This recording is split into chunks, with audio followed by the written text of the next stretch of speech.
Assalamualaikum warahmatullahi wabarakatuh. Selamat datang kembali channel Mehyalang. Di video kali ini, saya akan membahas tentang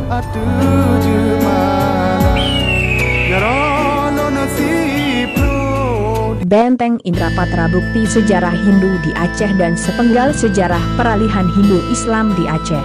Aceh tidak saja menyimpan sejarah tentang kejayaan peradaban Islam semasa Kesultanan Aceh saja. Jauh sebelum Islam masuk ke dalam kehidupan masyarakat Aceh, agama Hindu telah terlebih dahulu berkembang di masyarakat. Salah satu saksi bisu masa keemasan kerajaan Hindu di Aceh adalah Benteng Indrapatra yang terletak di Desa Ladong, Kecamatan Masjid Raya, Kabupaten Aceh Besar. Benteng Indrapatra terdiri dari sebuah benteng utama berukuran 4.900 meter persegi dan 3 benteng lain yang 2 diantaranya telah hancur.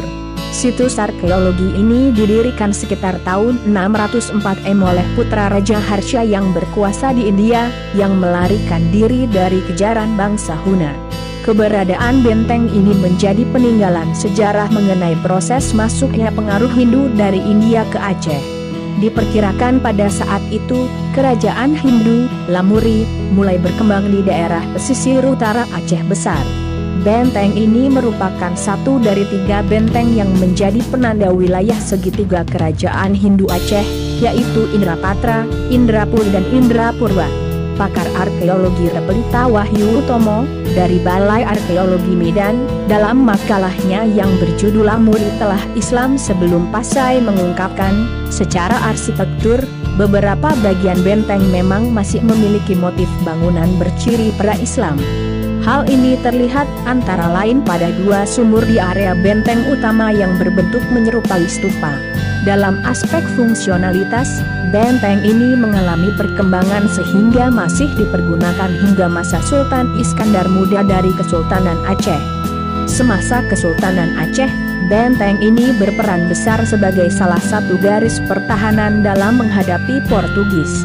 Benteng ini direbut dari Portugis oleh Dharmawangsa Tun Pangkat, Iskandar Muda. Semasa pemerintahan Sultan Iskandar Muda, 1637-1636 benteng ini, bersama Benteng Inong Balee, Benteng Kutalubok dan beberapa benteng lainnya menjadi pusat pertahanan Aceh terutama dalam menghadang serangan dari arah laut.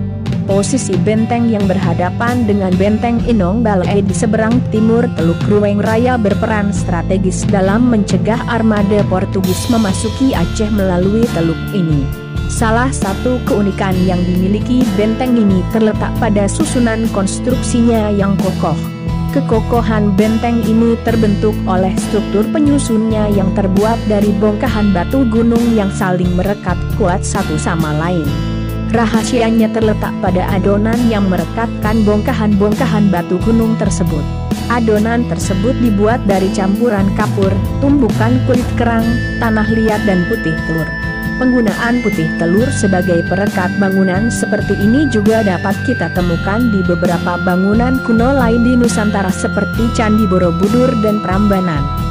Dengan segala cerita dan pesona yang dimiliki oleh Benteng Indrapatra ini, maka tidaklah salah jika benteng ini sangat tepat dijadikan sebagai salah satu destinasi objek wisata menarik di Aceh saat ini. Benteng ini sendiri berada pada posisi yang cukup strategis karena berhadapan langsung dengan Selat Malaka sehingga berfungsi sebagai benteng pertahanan dari serangan penjajah Portugis. Di masa Sultan Iskandar Muda, seorang laksamana wanita pertama di dunia yang terkenal dan disegani yaitu Laksamana Malahayati, menggunakan benteng ini untuk pertahanan kerajaan Aceh Darussalam dari serangan Portugis yang datang dari Selat Malaka. Bisa dibilang, Benteng Indrapatra merupakan saksi bisu perjalanan sejarah dari masa ke masa, dari masa kejayaan Hindu hingga berjayanya kerajaan Islam di Aceh. Benteng yang paling besar berukuran 70x70 meter persegi dengan tinggi lebih kurang 3 meter. Jika ingin masuk melihat-lihat ke dalam benteng, sangat mudah sekali karena di salah satu sisinya terdapat tangga. Dengan berdiri di sisi tangga benteng tersebut, akan terlihat permukaan bagian dalam benteng yang ditumbuhi rumput dengan beberapa bangunan di atasnya. Di bagian dalam benteng utama, yang paling besar, terdapat bangunan berbentuk kubah. Jika kita masuk ke dalam kubah tersebut, akan kita temui sebuah sumur di dalamnya. Konon, sumur itu dulunya digunakan sebagai tempat penyucian sebagai bagian dari ritual umat Hindu. Sementara di benteng satunya lagi, terdapat 3 buah bunker di bagian dalamnya. Bunker tersebut berupa undakan batu berbentuk lonjong dan ada lubang di tengahnya. Bunker pertama yang terletak di tengah benteng berfungsi sebagai tempat penyimpanan peluru dan senjata. 2 bunker lainnya di depan bangunan benteng merupakan tempat peletakan meriam. Di sekeliling temboknya juga terdapat 9 tempat meriam kecil. Anda dapat pula melihat 11 buah lubang kecil yang berfungsi sebagai lubang pengintai, tetapi lubang intai tersebut telah ditutup dengan semen saat renovasi. Di sekeliling benteng masih dapat Anda temukan sungai kecil meski tidak terurus. Sungai kecil tersebut dulunya digunakan untuk melindungi benteng dari serangan musuh yang datang melalui darat. Untuk mencapai lokasi dari benteng hidup Buddha pertama di Tanah Rencong ini, Anda dapat menggunakan berbagai pilihan kendaraan dari umum hingga pribadi. Jika Anda menggunakan kendaraan pribadi, maka dengan titik awal keberangkatan dari kota Banda Aceh, berkendaralah menuju Kerung Raya dengan waktu tempuh sekitar 35 menit hingga 1 jam. Jika Anda tidak menggunakan fasilitas kendaraan pribadi, maka Anda tinggal menggunakan kendaraan umum khas Aceh bernama Labi-Labi jurusan Aceh Kerung Raya, dengan waktu tempuh yang tak jauh berbeda. Terima kasih telah menonton channel ini dan tunggu video Metuelang selanjutnya. Dan saya akhiri dengan Assalamualaikum warahmatullahi wabarakatuh.